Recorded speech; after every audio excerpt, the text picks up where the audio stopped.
Hi guys, so I'm hoping today is a pretty short video considering this is just your little review for surface area. Really, I think the hardest part about all of this is just remembering the formulas and distinguishing which formula goes with which solid. So let's just kind of jump right into it. A lot of these problems I think are pretty basic, at least to start off with. Finding the lateral and surface area of the figure. So we have a pyramid, right? Lateral area of your pyramid is going to be 1/2 PL, where P is the perimeter of your base and L is your slant height. So we have all that information here. We have adjacent sides, 9 and 9. We have a whole bunch of right angles here. So there's a whole bunch that we could get into for a really long time about why this base is not only a parallelogram, not only a rectangle, but it is a square. All right, if you have any questions about that whole long proof of why that is, you're more than welcome to ask, but we're just going to kind of jump right in with this square base pyramid, which means the perimeter is 9 times 4, which is 36. So 1/2 of 36 times your slant height, which is given 11.9. And that's going to be 1/2 of 36 is 18 times 11.9 is 214.2. So the exact lateral area of this pyramid is 214.2 yards squared. And then surface area is just the lateral area plus the area of the base. And since there's only one base, it's just a single capital B. So we already have the lateral area done up here. So you don't have to do all that work over again for the lateral area. You can just take the same 214.2 information from above and then find the area of the base, which again, since it's a square, it's just going to be 9 times 9, which is 81. So that surface area is now going to be 295.2 yards squared. Can you still see it? Yeah. And that's that for that problem.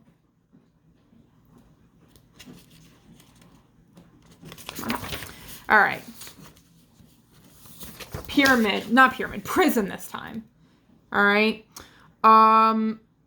Let's see. Lateral area is PH for a prism, where again, P is the perimeter of the base and height is the perfectly perpendicular height of the prism. All right, so that's where all this 9, 6, the 9 and the 6 are two sides of the triangular base because it's a triangular prism. And then 12 is the other one. All right, the 12 down here would be the same as the 12 would be the same up there. So it is 12. Those are all the dimensions of the base of the prism. So the perimeter is going to be 9 plus 6 plus 12. And this is the height. This is the segment that's connecting the two triangular bases together. So we're going to take that and we're going to multiply it by 10. So 9 plus 6 plus 12 is 27 times 10. The lateral area is 270 feet squared. Surface area does also encompass the lateral area formula. It is PH, but then we are adding on the areas of the bases. And since there are two bases, that's where the 2B formula comes from in the formula for the surface area of a prism. Again, you can just take the same 270 from the lateral area that we did earlier, plus 2 times, and then what's going to happen here is it's the area of a triangle because they're triangular bases. So 1/2 times, now we're doing the base and the height of the triangle. Right? So that encompasses this 12 down here. And then this 4.4 in red, that's the height of your triangular base. So this is 1/2 of 12 times 4.4. And what is going to happen is the 2 and the 1/2 are going to cancel out. So you could honestly just do 12 times 4.4 gets you 52.8. And then just add that to 270. So your surface area, let me box that off. Your surface area of the prism is 322.8 feet squared. Okay?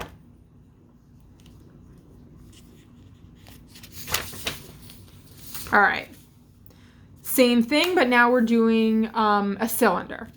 All right, so the lateral area of a cylinder, kind of similar to a prism, is 2 pi RH, sort of still like a perimeter circumference times the height. 16, you just have to be careful that 16 is your diameter, so when we do 2 pi r, your r would have to be 8.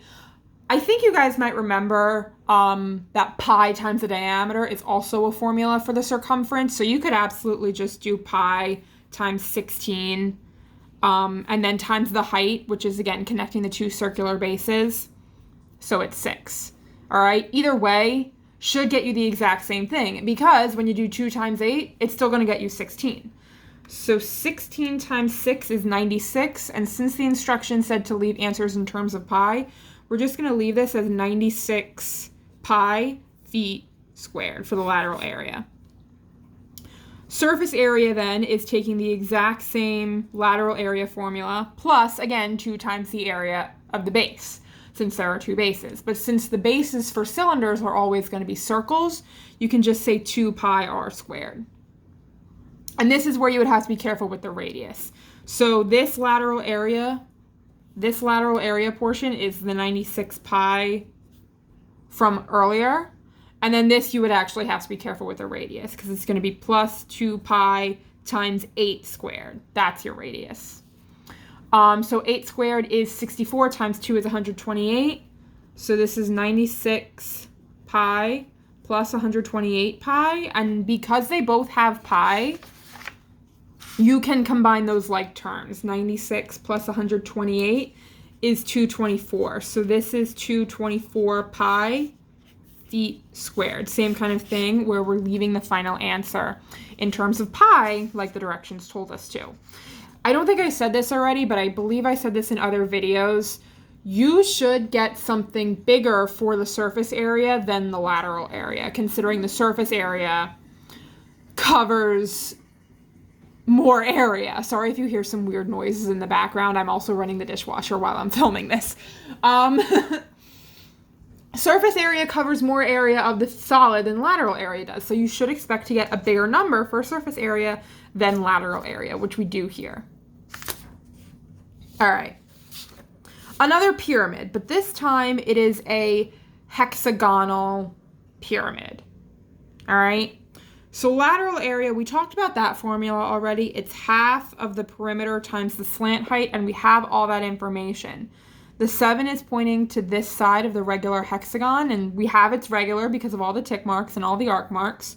So the perimeter of the hexagon is just going to be 7 times 6, which is 42. Slant height is also given, so times 12.6. Half of 42 is 21, so 21 times 12.6 is 264, 0.6 kilometers squared, and that's your lateral area. Surface area is the lateral area formula plus the area of that base. Let's see here. So we're going to take the exact same 264.6 for the lateral area, and then we're going to find the area of the base. But since it's a hexagon, I feel like everybody's honestly probably sick and tired of this kind of hexagon, half of the apothem times perimeter business, but we're not done yet, unfortunately. All right, because the only way that we have in our toolkit, I believe, to find the area of a hexagon is to do the area of any old regular polygon, which is half times the apothem times the perimeter. Lucky for us, we do actually have all that information given. We did the perimeter earlier, that's 42. And then this 6.1 right here in red is going from the center of the hexagon to a side. And you can see right here that there's the right angle, which tells us that it is perpendicular. So we can just plug all that in. Half of 6.1 times 42. So that is 128.1. So this is 264.6 plus 128.1, which is 392.7 kilometers squared for our final surface area.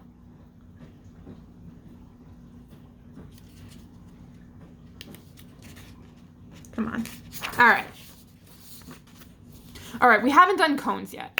All right. So we'll go with the same idea that we did for cylinders and leave this in terms of pi. And the lateral area for a cone is pi r L. Pi times r times the slant height. All right, so we have some of that. We have the radius as 8, but we don't have the slant height. The nice thing, though, is that we do have this perpendicular height, 15, and I hope you guys are able to pick up on the fact that the radius and the perpendicular height of the cone form a right triangle.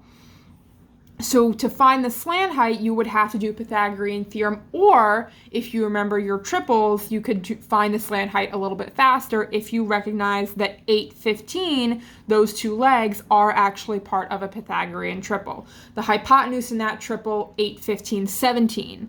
The slant height of this cone is going to be 17 centimeters. So that's the information that we're plugging in to the lateral area. Pi times 8 times 17, which is 136 pi centimeters squared. I mean, actually, so that's what would be the exact answer. All right. If the question did say to round off to the nearest, let's say, 10th, I guess, then you could just, plug that into your calculator. 136 pi, this button right down here for decimal approximation gets you about 427.3 centimeters squared for lateral area. And then for surface area, you're just taking pi r L plus the area of that single circular base, which is always going to be, again, a circle, so it's always going to be this formula. We'll keep the 136 pi from earlier plus pi times 8 squared. So this is 136 pi plus 64 pi, which is 200 even pi. Centimeters squared, don't forget units. So this is approximately 628.3. No, centimeters squared. There's your exact answer, and there's your rounded off. Okay? I think I'm actually going to skip this one because I don't think we talked about cubes. There is a specific formula. Because cubes are made up of squares, there is a very specific formula for the surface area and the lateral area of cubes, but I don't think we got a chance to talk about it, considering I don't think it was anywhere in this textbook. It is on the internet if you wanted to look it up, but considering we didn't talk about it, I don't think I'm going to talk about this here. I might get a chance to do it in case you guys are curious about how you would actually do this, but I think I'm going to do it off camera and then take the picture and post it later. All right. But this is important. All right. Because I know we talked about this last time when we did surface area of spheres. So find a surface area of a sphere where the area of the great circle is 64 pi yards squared. Leave answer in terms of pi. So I think we did questions almost exactly like this last week, where the great circle goes through the center, right? You can consider the great circle to sort of be like the equator of the Earth or the prime meridian of the Earth. It goes through the center, which means the radius of the great circle is the radius of the entire sphere. So if you have a 64 pi as your area, you can use the area formula of a circle to find the radius and then plug the radius back in to find the surface area. So when you have this set up, the pi's are going to cancel out, leaving you with 64 equals r squared. So the radius is 8. And then that's going to go in to the surface area, which surface area of a sphere is 4 pi r squared. So this is 4 pi times 8 squared. So 8 squared is 64 times 4 is 256 pi, because it told us to leave the answer in terms of pi.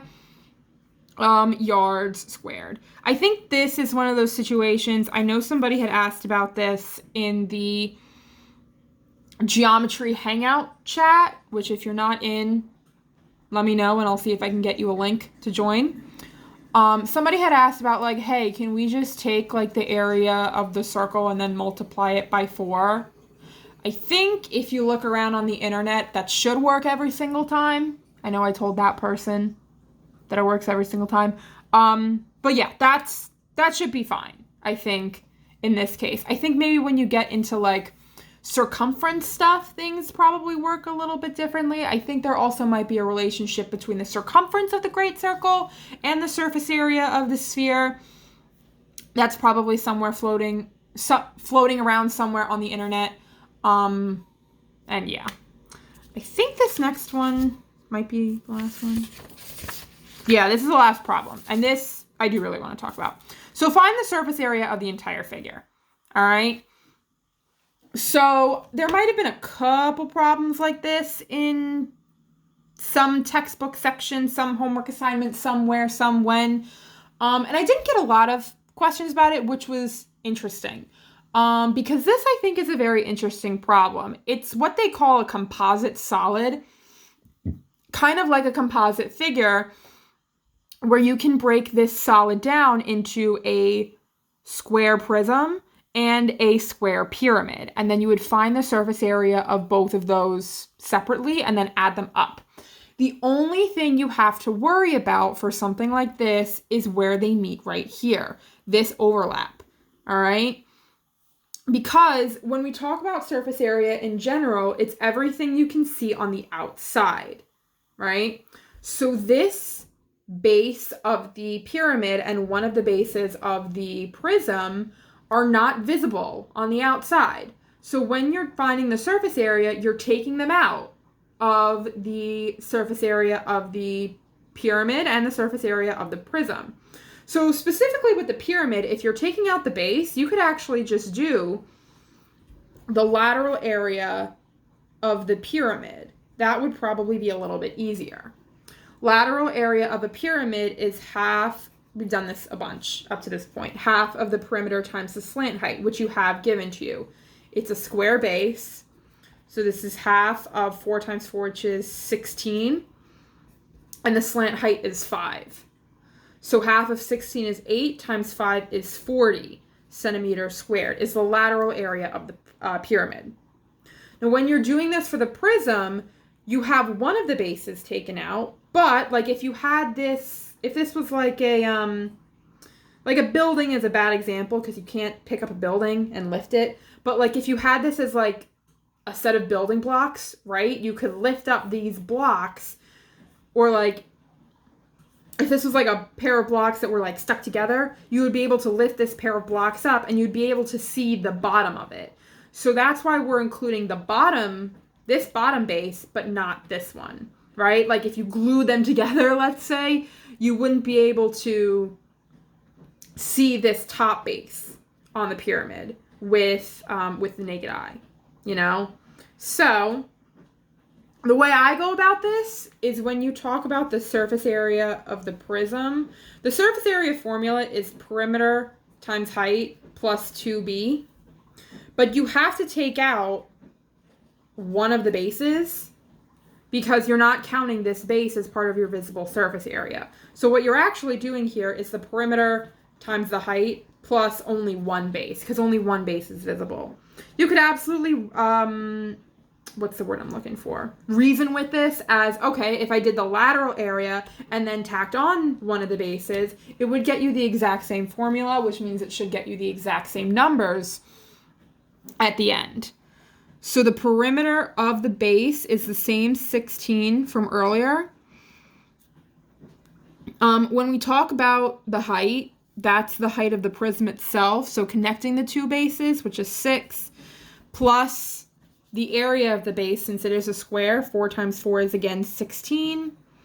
So the surface area of the visible parts of the prism, 16 times 6, which is 96, plus 16 is 112 centimeters squared. So we have our two separate surface areas or visible surface areas that we're dealing with. And the surface area of the entire figure then is going to be the 40 from earlier plus the 112 that we just did, which is 152 centimeters squared, is the entire surface area of the whole thing. All right. So, okay, well, not as short a video as I thought, but I hope it was pretty straightforward. And yeah, if you haven't voted on the poll yet on when you want to take the surface area check on Friday, please do so as soon as possible. I will be sending you an email if I don't see it from you within a certain time. Is that everything I wanted to say? That might be everything I wanted to say. I mean, you guys know, and you guys are going to do this anyway. Reach out if you have any questions about the review sheet or anything from this presentation. And yeah, good luck on the check. And I will talk to you guys soon.